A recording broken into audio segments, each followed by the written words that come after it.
my buddy Finn, and over there is my buddy Mochi, and we are so excited to move with you today for ground education. We're talking about seeds and how they travel, how they migrate from one place to another. Seeds are amazing. They can grow grass, flowers, weeds, plants, trees. They're incredible. And there are lots of amazing ways that seeds move around. They don't just stick to one spot. The wind can blow seeds around, birds can carry seeds around, and seeds can get caught in animal fur, like maybe in Finn or Mochi's fur, and move from place to place that way. So today, we're going to start with our centering breaths. Let's inhale, expand our arms out wide to the sides, bring your palms to meet, and exhale, draw that line right down the center of you. 2 more times. Inhale, get big, reach wide, reach high. And exhale, hands right to your heart. Last time, inhale, gathering up good energy, and exhale, bringing that energy right into your center. Wonderful. So now, we are going to move into a pose that's named after a bird. It's called stork pose because birds can carry seeds around. Storks stand on one leg sometimes, right? And they're kind of tall and thin. So we're going to begin by balancing on our right leg.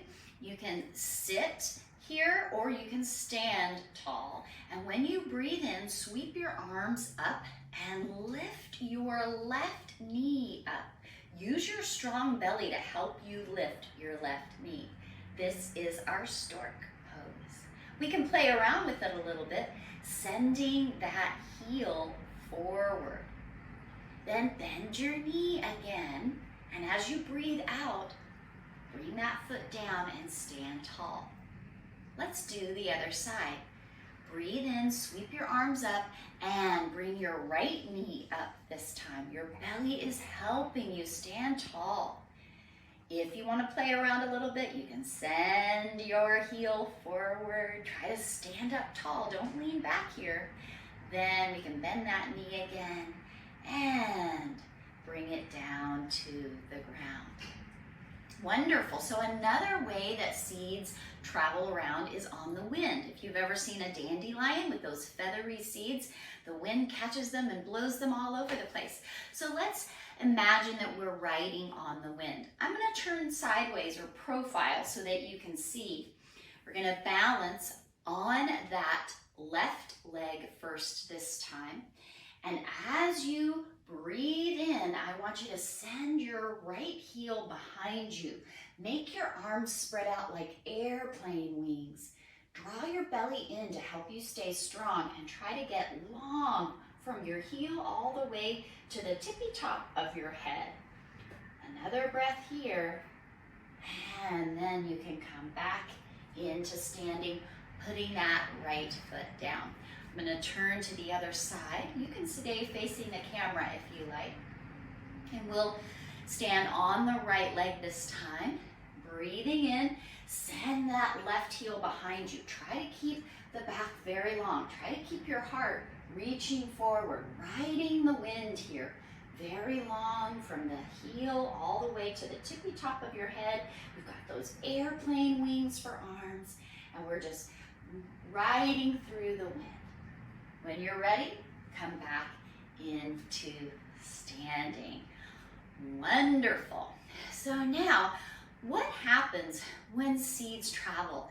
They end up finding their way into the earth, right? So let's imagine that we're going to get down low and look close to the earth. Then, excuse me, I'm going to separate my feet nice and wide here, turning my toes out a little bit and turning my heels in. Now you can adjust and move your feet as you go. On inhale, reach out, reach up. We've done this before. Exhale, bring your hands to your heart, and while you do, bend your knees. Now be careful. You want to move your feet so that you feel that those knees are comfy and not hurting. We set our hips down nice and low. Maybe you can bring your elbows right inside of your knees. Push your knees out to the side with those elbows and bring your hands towards your heart. Also, bring your heart towards your hands. draw your belly in and reach the tippy top of your head up toward the sky. Another breath here. See, you can imagine that you're looking at the earth, right?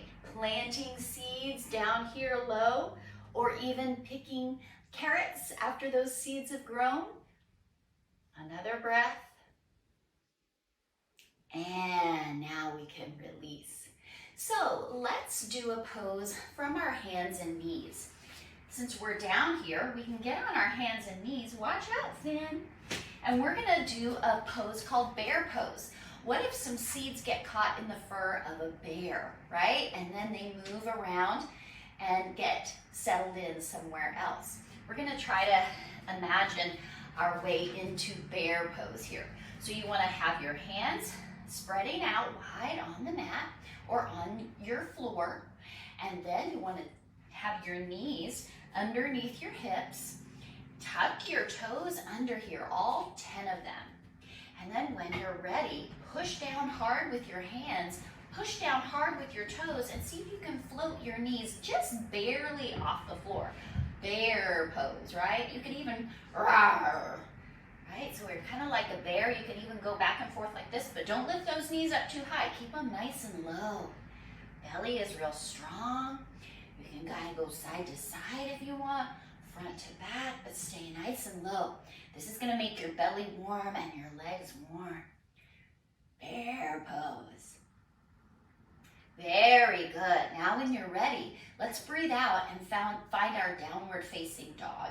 So lift your knees up, lift your hips up, and push with your hands so your heart moves back towards your thighs.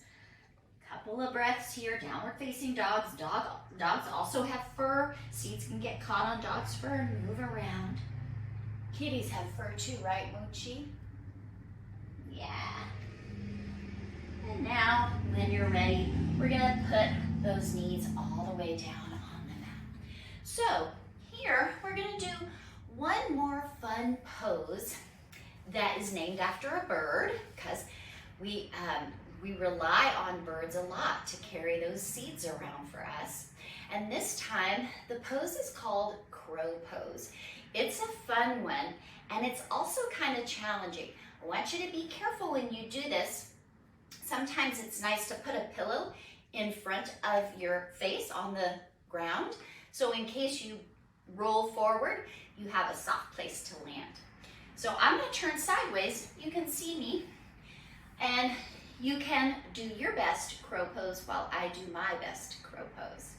We're gonna put our hands on the earth, and we're gonna bring our feet onto the floor so our knees come out wide, right? So it's kind of like a frog, a little bit like our squat pose that we were doing before.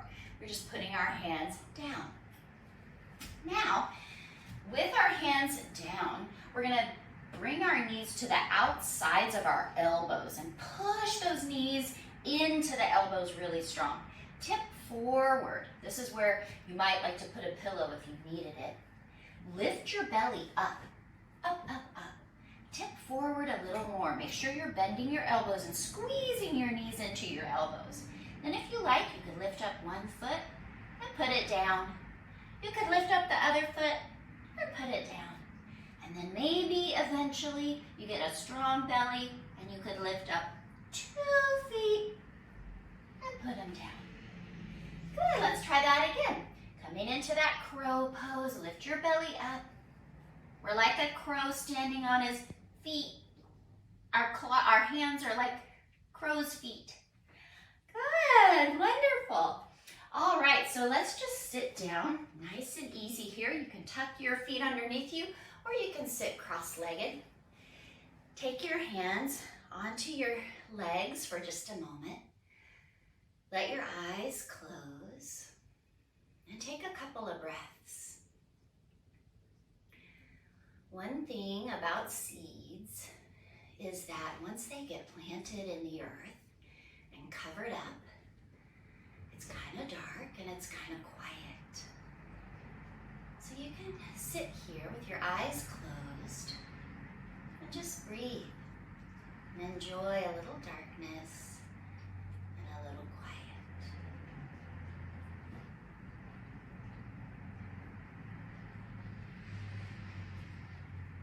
you're ready, you can blink open your eyes. Great, thank you so much for moving with me today. I'll see you next time with Ground Education. Bye.